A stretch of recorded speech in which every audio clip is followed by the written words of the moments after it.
الحمد لله رب العالمين والصلاة والسلام على أشرف المرسلين نبينا محمد وعلى آله وأصحابه ومن استنى بسنته إلى يوم الدين. اللهم علمنا ما ينفعنا وانفعنا اللهم بما علمتنا وزدنا اللهم علما وعملا إنك ولي ذلك والقادر عليه. أما بعد، فهذا درسنا في بلوغ المرام للحافظ ابن حجر رحمه الله وغفر الله لنا وله ولسائر المسلمين. وما زلنا في كتاب الطهارة، باب آداب قضاء الحاجة. وأخذنا في الدرس السابق بعض الآداب من النهي عن مس الذكر باليمين أثناء البول، والنهي عن تمسح الخلاء أو من الخلاء باليمين، وكلاهما إكراما لليمين. So we took last time from the manners of going to the restroom. A couple of manners we took, for example, in the hadith of Abi Qatada, hadith number 91, the Prophet ﷺ forbade that one should touch his private part with his right hand when he is urinating, as an honor to the right hand, because this may get filthy, his right hand, in the process. So he must use only his left hand if he needs to. And also he should not clean himself, wipe himself with his right hand, also as an honor to the right hand. It will get filthy. And we said the right hand is preserved for the noble things, and the left hand is for the filthy things. So next hadith we're going to take today, inshallah, hadith سلمان, حديث الثاني والتسعون عن سلمان رضي الله عنه قال: لقد نهانا رسول الله صلى الله عليه وسلم. وهذا جزء من حديث طويل، يعني جاء في مصدر آخر وهو عند مسلم، عفوا في صحيح مسلم. القصة أن رجل أتى إلى سلمان الفارسي رضي الله عنه وجعل يعني ينتقده ويذمه ويستهزئ به، يقول: إن نبيكم قد علمكم كل شيء حتى القراءة يعني آداب يعني الاستنجاء والاستجمار والتمسح. وأجابه سلمان قال: أجل، أي نعم علمنا حتى هذا الشيء يعني الضئيل. وقد نهانا رسول الله صلى الله عليه وسلم أن نستقبل القبلة بغائط أو بول، هذه واحدة، أو أن نستنجي باليمين، أو أن نستنجي بأقل من 3 أحجار، أو أن نستنجي برجيء أو عظم. رواه مسلم. So this hadith, what happened, famous hadith, a man came to Salman al-Farisi radiyallahu anhu and tried to make fun of him and tried to make fun of the Prophet sallallahu alaihi wasallam. So he said, indeed your Prophet has taught you everything, even how to go to the bathroom. And rather than being a point of criticism, this is a point of praise, that our Prophet indeed taught us everything, small and big.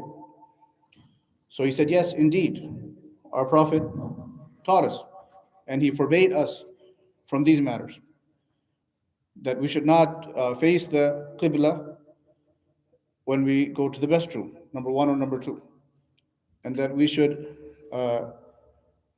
not use our right hand to clean ourselves, and that we should not use less than 3 stones to clean ourselves. In our case, like napkins, 3 wipes. And number 4, that we should not cleanse ourselves with cow dung or cow droppings, or not just cow, but animal droppings or bones. Not droppings of animals nor bones. So, first of all, this shows that this religion of Islam, Sharia, shamila, kamila. The Sharia is comprehensive. We mentioned this last time that it did not leave any stone unturned. Everything we need in our day to day affairs has been explained for us. Even these things which are very ordinary, not of that much importance compared to other things.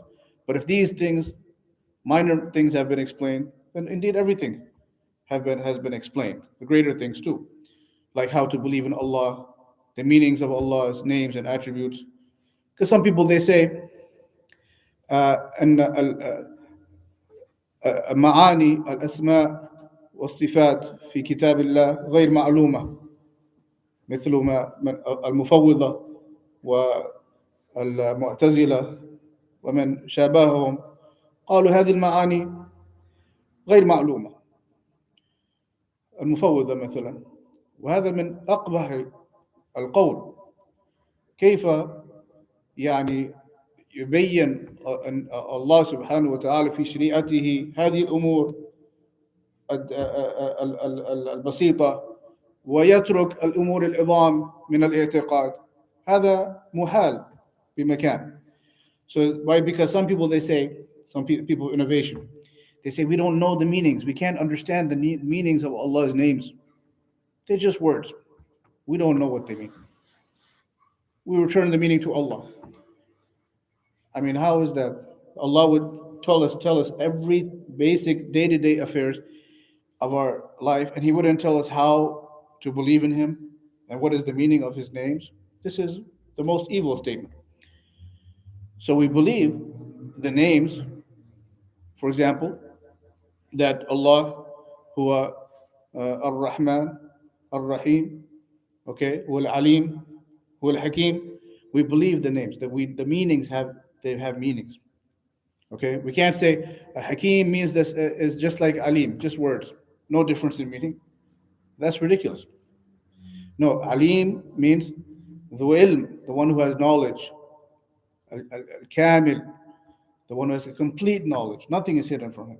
Al-Hakim, who has the complete wisdom. Okay, how are his attributes? That we don't know. We don't know how they are, because we have to understand that ليس كمثله شيء وهو السميع البصير. As Allah subhanahu wa ta'ala said, there's nothing like him. So we can't say his knowledge is like our knowledge, or his wisdom is like our wisdom. No, there we draw the line, because Allah said there's nothing like him. His knowledge is perfect. And how exactly his knowledge is, we don't know the reality, because we haven't seen Allah. Okay, He only told us these attributes and these names so that we believe in the meanings, but exactly we don't know exactly.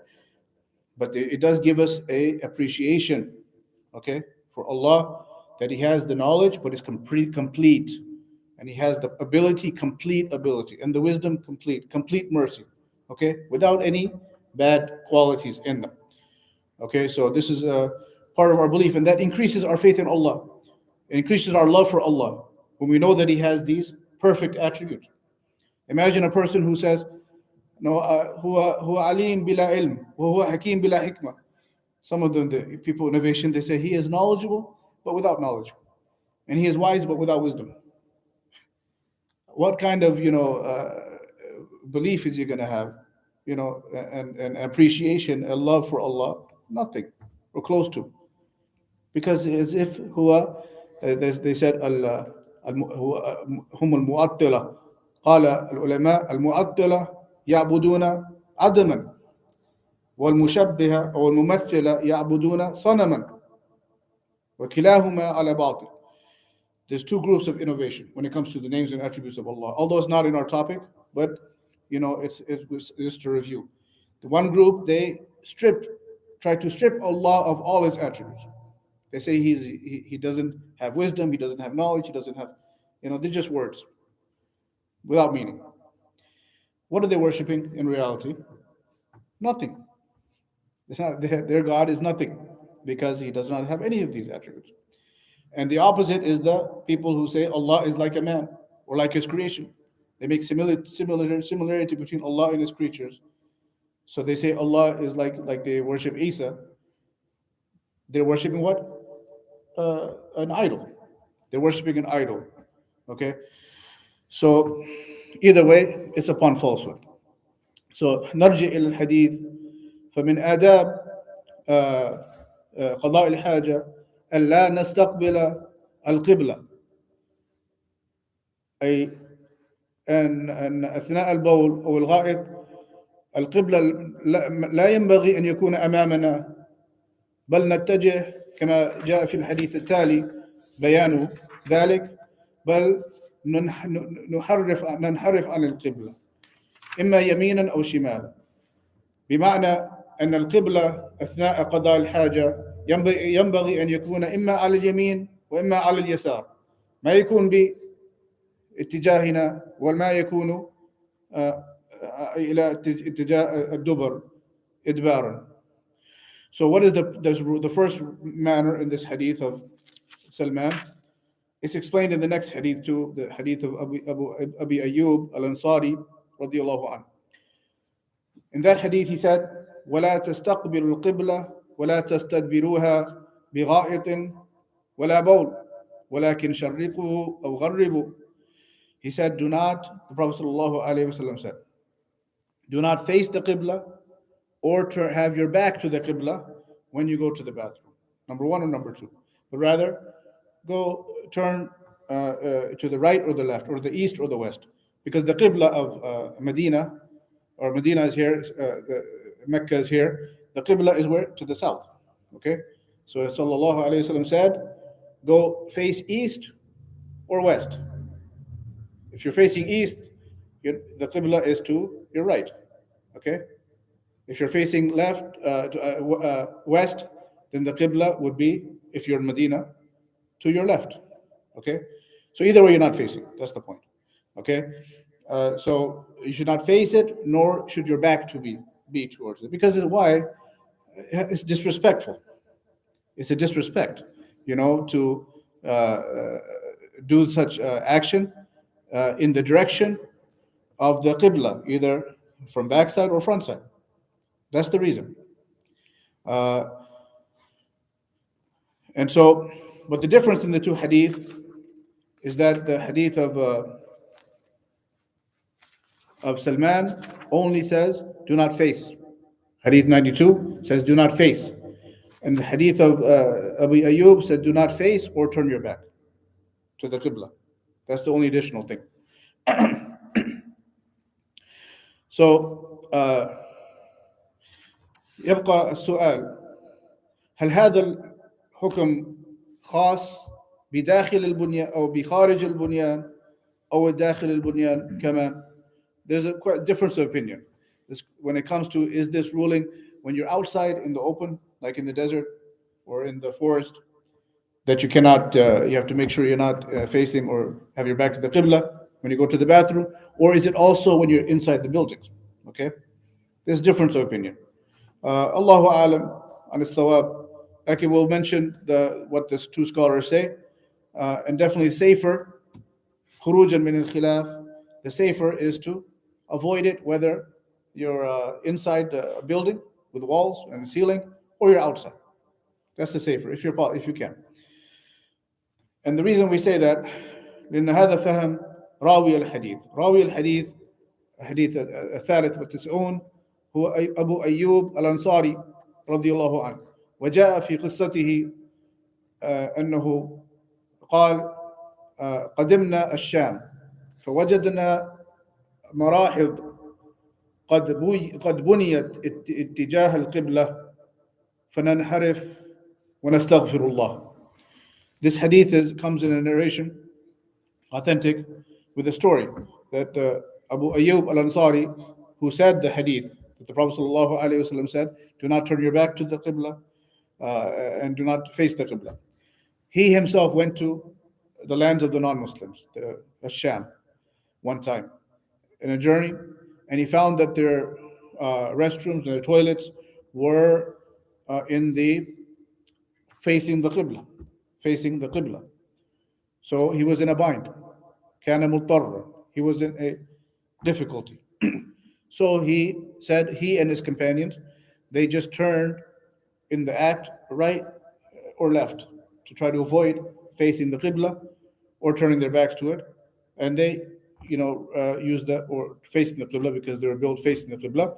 And he said, وَنَسْتَغْفِرُ and we ask Allah's forgiveness. Okay? We ask Allah's forgiveness. Why? Because he felt they did something wrong. Okay, so from this hadith, it would نفهم من هذا الأثر الأموم لأن القاعدة تقول أن راوي الحديث أدرى بمرويه هذه قاعدة. So from this additional statement of Abu Ayyub al-Ansari, we understand that is general, even inside the building, because he was talking about buildings. He was inside a building in Sham, in Jordan area, and the toilet was towards the Qibla, and so even then he felt like he could not, do that. It was wrong, so they turned a little bit right or left, or turned as right or left where they were, turning right or left. So this understanding is that it doesn't matter whether you're in the building or outside the building. You cannot be in that direction, because the principle is that the narrator of the hadith, because he's the one who narrated the prohibition in Hadith Muslim, he is the narrator of the hadith is more knowledgeable of the meaning of the hadith, and how he applied it was inside the building as well, the prohibition. That's one opinion. Okay, and لكن يبقى يعني القول الثاني. The other opinion is that it's only for outside when you're in the open space, the prohibition. As far as in a building, it's okay. Why? Because of Athar or Abdullah ibn Umar or Hadith Abdullah ibn Umar قال ارتقيت فوق ظهر بيت حفصة أخته رضي الله عنها لبعض حاجاتي فرأيت رسول الله صلى الله عليه وسلم يقضي حاجته مستدبر الكعبة مستقبل الشام إلى جهة الشمال لأنه هو في المدينة. فاستدلوا بهذا الأثر بفعل النبي صلى الله عليه وسلم تخصيص الحكم بخارج البنيان، تخصيص النهي بخارج البنيان، لأن النبي صلى الله عليه وسلم هو نفسه استدبر الكعبة بقضاء الحاجة وهو في البنيان، فخصص البنيان من الحكم. So here, what is the proof of the others? They say, well, there's a narration, authentic, from Ibn Umar radiallahu anhuma, that one time he went over on the roof for some need, and his eyesight fell upon, and he was on the roof of his sister Hafsa, the wife of the Prophet sallallahu alaihi wasallam, and his eyes fell upon the Prophet sallallahu alaihi wasallam in the house, behind the walls, and he was using the restroom, but his back was towards the Qibla. Okay, so what do we discuss? Some scholars understand that inside the building, the prohibition does not apply. That is why the Prophet ﷺ did that. Okay, because in the building he did that which he prohibited generally. So the prohibition is only outside in the open space, but inside the building, it's not. What specifically turning your back? Okay, as far as facing, there's no exclusion. We don't have any text where the Prophet ﷺ faced the Qibla when you're going to the restroom. We only have he turned his back. So it shows ان الاستقبال يعني أشنع من الاستدبار وأقبح من الاستدبار. So we understand that facing the Qibla is worse than turning your back. Okay? So facing the Qibla you should not do in any case, whether inside the building or outside. Okay? But turning your back may have some room based upon this narration. Anyways, as we said, generally a person tries his best. Okay? If in the building, in the restroom, then he should turn. If the happens to be facing the Qibla or turn or back to the Qibla, he should turn a little bit right or left to be safe. And if he has the opportunity to build the house, for sure, when he's building, he should make sure of this fact. Okay, so him and his generations to follow do not fall into this matter. هذا هو الأدب الأول من هذا الحديث، حديث سلمان. So the first matter we took, the second matter from Hadith Salman, نهانا أن نستنجي باليمين، وهذا قد أخذناها من حديث أبي قتادة. The second matter we already took. He prohibited us from cleaning ourselves with the right hand, and we already mentioned that in the ruling in the hadith of Abu Qatada. أو أن نستنجي بأقل من ثلاثة أحجار. The third thing he said, that we should not clean ourselves with less than 3 stones, meaning for the completion, because generally 1 stone or 1 wipe will not be sufficient. Okay, so 3, and for wisdom it should be odd, as in the hadith the Prophet ﷺ said, "Man istajmara falyutir." Hadith muttafaqun alayh. Another hadith, Prophet ﷺ said, whoever wipes with stones or the like, then he should do it in odd number, 3, 5, 7, but at least 3. Okay, 3 or more, based upon that narration.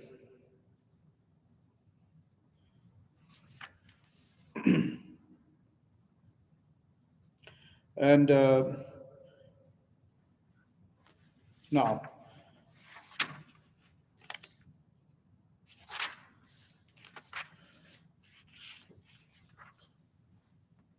وأما هناك خلاف، لكن خلاف ضعيف، هل يجوز الاكتفاء بالاستجمار ولا بد من أن يضم إلى الماء، لا بد من أن يجمع بين الماء والحجارة؟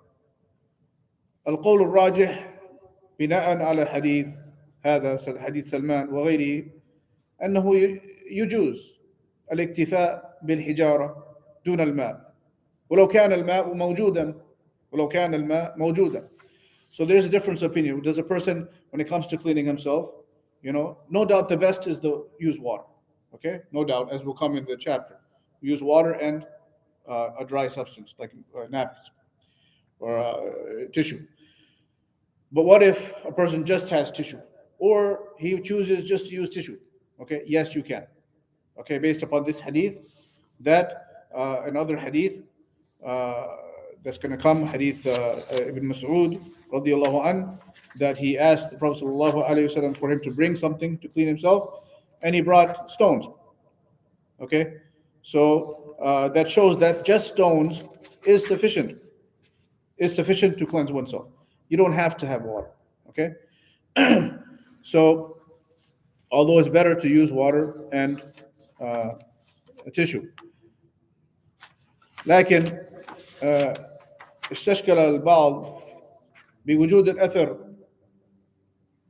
لأن الاستجمار أو المناديل لا يزيل الأثر، أثر النجاسة من المحل، إنما يزيل أين النجاسة، أينها.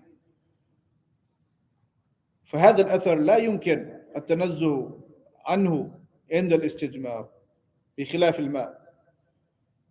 فكون النبي صلى الله عليه وسلم يكتفي بالأحجار، وكونه لم يأمر بإزالة هذا الأثر، يدل على أنه غير معتبر مع وجود الأثر، أي أن المحل طاهر مع وجود هذا الأثر. So just to complete the matter, some people have, maybe have waswas. Okay, they say, well, okay, if I use just tissue, yes, I get clean myself of the physical impurity, but there remains a trace, or you could say, like some remnant is there. It's not like water. Okay, there remains some at least trace of what has been cleaned. That little trace, which is not possible to be removed with a tissue. So what is the ruling then? The ruling is that the place is clean, although there is that trace, okay, remaining. Okay, that little trace, which even if you wipe, a number of times, there will be a little bit left. Okay, But that we don't worry about. That's the point. We don't worry about. Some people have waswas such that they may do it so much they may harm themselves. So and cause themselves some injury. So in that case, هذا الأثر يعفى عنه. That little remnant or trace is pardoned and the place is clean. Okay, that's the point. Why do we say that? Because the Prophet ﷺ did not, order us to use water every time. He said sometimes we can use a dry thing, like stone or like tissue. Okay, so هذا هو الأمر الثاني أو الثالث أو أن نستنجي بأقل من 3 أحجار. والأمر الرابع أو أن نستنجي برجيء أو أضم أي نهانا عن ذلك. The fourth thing in the hadith of Salman, the prohibition to cleanse ourselves with crowd or animal droppings or bones. This is for wisdom. Although, if it's animal droppings, على قسمين. Okay, الرجيع على قسمين. قسم طاهر وقسم نجس. أخذنا هذا سابقا. القسم الطاهر رجيع المأكول اللحم زي الغنم أو البقر أو الإبل، هذا طاهر. البول أو البراز. أما غير مأكول اللحم فرجيئه رجس نجس كما في سيأتي. Okay, so when it comes to the droppings, okay, what is the reason why we cannot cleanse ourselves with that? Is it because it's filthy? I mean, of course, it's something that is, not something most people would do, but I'm just saying that if a person is in that situation, and it happened in the past, that you don't find something readily, so you use what's available in the Jahiliyyah. But here, the Prophet ﷺ did not prohibit it to use the you can say the droppings or the such dung, because it's necessarily filthy. Because animal droppings are of two categories: filthy and pure. As so animals which we can eat, like cows and sheep and so on, the droppings of those animals are pure. Yes, pure to touch, meaning they're not. We can pray even if that stuff has some stain on our clothes, or we can pray in a place where that droppings are present. As we know in the hadith, the Prophet ﷺ جاز الصلاة في مرابض الغنم. في مرابض الغنم. The Prophet ﷺ allowed that we could pray in the stables of the sheep, and the stables where they go and sleep and they live. Of course, it's going to have the droppings there. So the fact that we're allowed to pray there shows that the droppings are pure, pure to touch.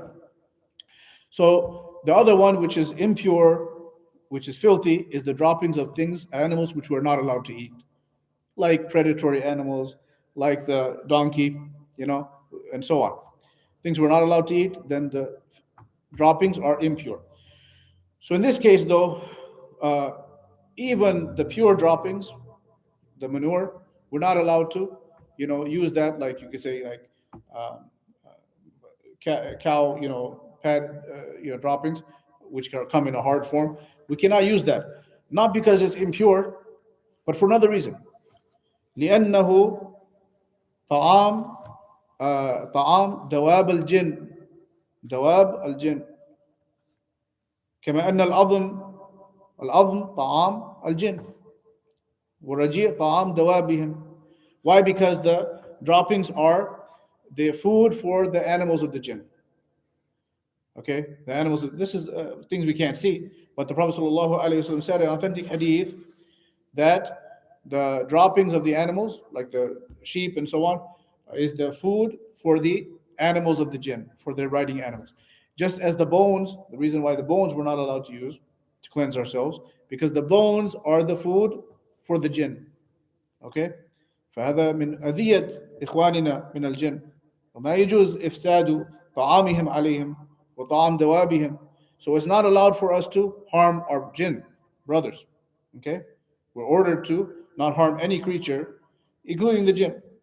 And we cannot, corrupt their food on them or the food of their riding animals. That's the wisdom. هذا جاء في الحديث عند أبي داود عن ابن مسعود رضي الله عنه قال قدم وفد الجن على رسول الله صلى الله عليه وسلم فقالوا يا محمد إنها أمتك إنها أمتك أن يستنجوا بعظم أو روثة أو حمامة فإن الله تعالى جعل لنا فيها رزقا قال فنهى رسول الله صلى الله عليه وسلم عن ذلك والحمامة الفحم. Okay, so this came in a hadith authenticated by Shaykh Al-Albani rahimahullah in Sahih Abi Dawood that a group of jinn came to the Prophet sallallahu alaihi wasallam and they asked him, forbid your ummah from cleansing themselves with bones or animal droppings or like charcoal, burnt, ash, burnt things that are been used in the fire. Because indeed Allah has made these three for us a provision. He said, the bones are provision. كما جاء في الحديث كل عظم ذكر اسم الله عليه أوفر ما يكون لحما أي للجن. Any bone, when we eat the food and the bone is left, and we mention Allah's name before eating, as it comes in the narration, that bone will be for, when we throw it away, for the jinn, like full of meat. Okay? When we mention Allah's name upon it. So we should not use this to cleanse ourselves because we make it filthy upon our jinn brothers. And likewise, as we said, the droppings are for their riding animals. So that's the reason for the fourth manner mentioned in the hadith of Salman. And also, we should not use, we said, like charcoal or things that are burned up in our heating with the fire.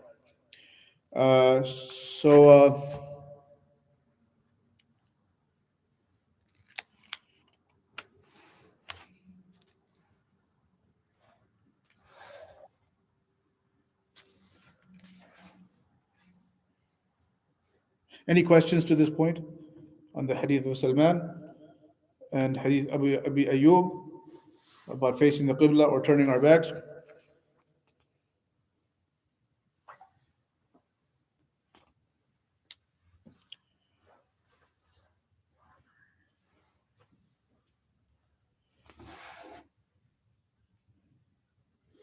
Okay, as far as لو كان الرجيع من غير مأكول اللحم فهو رجس أو نجس والنجس لا يطهر من باب أولى. As far as if the droppings, just to complete the matter, was from a lion or something, or something like a donkey, which we're not allowed to eat, then for sure, although that's not something that the jinn would use, we cannot use that because it's filthy. Najasa la tuzalu bin najasa. We want to clean ourselves from filth. We can't use something else which is filthy. So the droppings of animals which we're not allowed to eat are filthy. So we can't use that to clean ourselves. Okay? لكن إن قال قائل هل تقيسون على هذا التحريم الاستنجاء بعلف بهائم الإنس? Do we make analogy upon this hadith, the use of our animal fodder, the food of our animals, to cleanse ourselves? If we're not, نقول من باب أولى. If we're not allowed to use the food of the jinn animals, riding animals, why should we use the food of our animals? Either way, we're making something harming a creature. So the fodder, the things that we feed our cattle, we should not cleanse ourselves with that because we're corrupting that food upon the animals.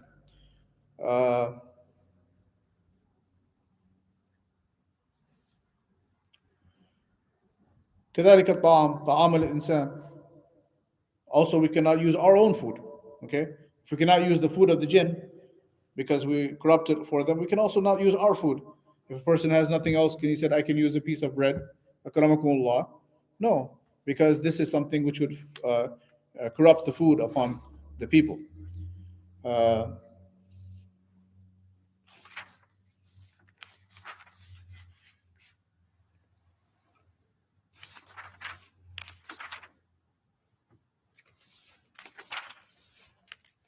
so Naqfiz, we're going to skip a couple of hadith. We'll take those next time to complete the chapter because there's no time. We'll take those one more class to complete this chapter, inshallah. ونأتي لحديث السادس والتسعون حديث ابن مسعود رضي الله عنه قال أتى النبي صلى الله عليه وسلم الغائط فأمرني أن آتيه بثلاثة أحجار فوجدت هجرين ولم أجد ثالثا فأتيته بروثة فأخذهما وألقى الروثة وقال هذا ركس أو هذا نجس أو هذا رجس أخرجه البخاري. So the next hadith, hadith 96, and the last one for today, is hadith Ibn Mas'ud radiallahu anhu. He said the Prophet sallallahu alaihi wasallam one time went to use the restroom, and so he ordered me to bring him 3 stones to clean himself afterward. So I found 2 stones only when I went to look. I couldn't find a third one. So I picked up some droppings of an animal, and it was actually the droppings of a donkey, as become clear. So he said, so the Prophet ﷺ, when I brought these back to him, he took the 2 stones and he threw away the dropping. And he said, Hada riks, or Hada rijis, this is filthy. So we understand that this is the droppings of the donkey. Okay, because the donkey cannot be eaten. It's haram to eat. So the droppings are impure. So riks means najis. So this brings the same meaning we mentioned, that we cannot use those things which are impure to clean ourselves. And أيضا نلاحظ كما قال الشيخ ابن عثيمين رحمه الله في ذكر فوائد هذا الحديث أن النبي صلى الله عليه وسلم لم يوبخ على ابن مسعود مع أنه أخطأ.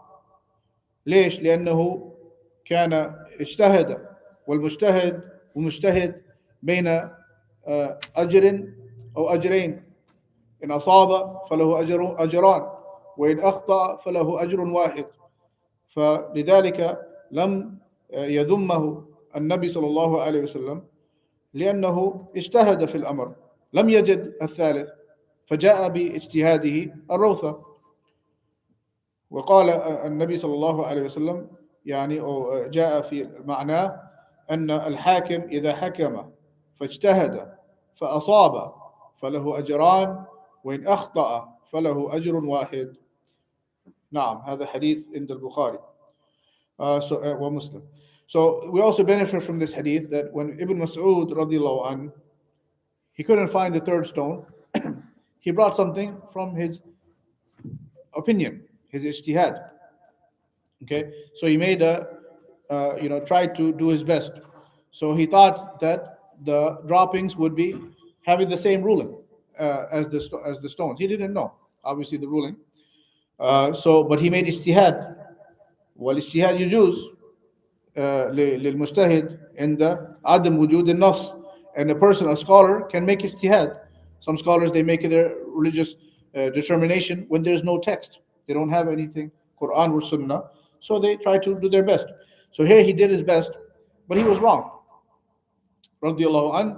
But because he did not know and he tried his best, the Prophet sallallahu alaihi wasallam did not rebuke him, did not say, why did you do that? Didn't you know better? So on. Rather, he excused him because he didn't know better. He tried his best. So this also we understand from a hadith. The Prophet sallallahu alaihi wasallam said, if the judge makes a ruling or a scholar makes a fatwa, then based upon his trying his best, and he's right, then he has 2 rewards. And if he's wrong, he gets 1 reward. He does not have sin because he's at that level and he tried his best. And so that's why, and shows the good manners also. The Prophet sallallahu alaihi wasallam, أنه لم ينتقده ولم يوبخه. The Prophet sallallahu alaihi wasallam was the best. كان على قمة في الأخلاق إنك لعلى خلق عظيم كما قال تعالى. So the Prophet sallallahu alaihi wasallam is on the best character. Okay, so he would not deal with everyone the same way. One person who is free from blame, he won't blame him. Another person who should know better, he'll blame him. Okay, so this is from the good manners. ومن الحكمة والحكمة معناها أن توضع الأشياء في محلها بخلاف الظلم هو وضع الشيء في غير محله. So what is the hikmah? This is the wisdom from the good manners, is to put everything in its appropriate place, to deal with everything according to that situation. This is wisdom. To give the right response to this situation. Opposite of dhulm. Dhulm is to put something in the wrong place. لذلك إن الشرك لظلم عظيم لأن هذا وضع العبادة في غير محله. أن تصرف العبادة لغير المستحقين للأصنام. هذا ظلم بل أكبر الظلم. So that's why Allah subhanahu wa ta'ala said, Inna shirka, indeed the shirk is the greatest wrong oppression. Okay, oppression or transgression. What is dhulm? Dhulm is the opposite of hikmah. Hikmah is to put everything in its right place. Dhulm is to put something in the wrong place. Okay? Therefore Allah said, indeed the shirk is the greatest dhulm, because it is putting the worship in the wrong place, to the idols. So it is the worst of the oppression. The ultimate example of putting something in the wrong place. Because worship is only to Allah. He only deserves that worship. So to give it to someone else is the greatest oppression. وهذا الذنب الذي لا يغفره الله. Therefore Allah does not forgive من مات على الشرك, because this is the ultimate transgression. Okay.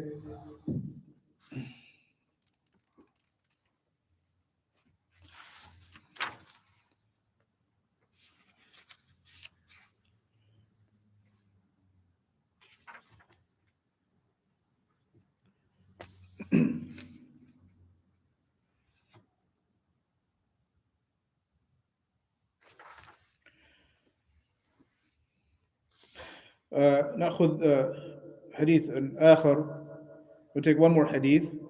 وحديث السابع والتسعون 97 عن أبي هريرة رضي الله عنه قال إن رسول الله صلى الله عليه وسلم نهى أن يستنجى بعظم أو روث وقال إنهما لا يطهران. هذا الحديث حسنه ابن حجر رحمه الله. Last hadith, Abu Hurairah radiallahu anhu reported Prophet sallallahu alayhi wasallam prohibited that one should cleanse himself with bones or droppings. And he explained, he said they would not cleanse, they will not purify from the filth. We mentioned this, just to complete the matter. This is why we said that if the bones, or you could say the bones, إما لكونه محرمة, perhaps because it's prohibited, to use these things, they will not bring purification. To use filth or to use droppings or bones will not purify the place, because that matter is prohibited. Okay, that's all that's related to this ruling, the matter. So we took today the hadith of Salman al-Farisi radiallahu anhu. In it mentioned 4 things. Okay, first is not to turn one's back to the Qibla, and also hadith Abi Ayyub, also not to face the Qibla when we go to the restroom. Number 2, not to use the right hand to touch, or not to cleanse ourselves with the right hand. Number 3, to use at least 3 wipes. Okay, and number 4, to not use bones or droppings. Okay, that's what we took today. And in case, just an extreme example, this is rare, but just to complete, the Sheikh mentioned this, that what if a person has, uh, you know, one tissue, okay, for example, uh, and or he can make it into like three folds, okay, for example, like a stone. Somebody has something like a stone, and it has, three portions to it. As long as he could use one stone, but it has three faces, okay, three faces to it. He could use what each face for a wipe, for example. Extreme situation, like person's outside, he doesn't have anything else. ما دام أن المسح لا يلوث الأوجه الأخرى، لكل مسحة يستخدم وجها من هذا الحجر. So this in this case, as long as each face of the rock, wiping with one face does not make the other face filthy, he could make three wipes with the one rock. For example, each face would be used for a different wipe. Okay, as long as each face remains, does not get polluted in the process. So that's the to complete that matter. Any questions on this hadith? So inshallah we'll conclude there, and we have one more class in this chapter. ثم ندخل في باب الغسل. We'll go into the chapter of the bathing of worship from major impurity. والله تعالى أعلى وأعلم. اللهم اغفر لنا ولوالدينا اللهم اغفر لنا ولوالدينا وللمؤمنين والمؤمنات الأحياء منهم والأموات. اللهم وفقنا لكل ما تحب وترضى. اللهم أرنا الحق حقا وارزقنا اتباعه، وأرنا الباطل باطلا وارزقنا اجتنابه. وصلى الله وسلم وبارك على نبينا محمد وعلى آله وأصحابه أجمعين. وآخر دعوانا أن الحمد لله رب العالمين، وجزاكم الله خيرا أجمعين.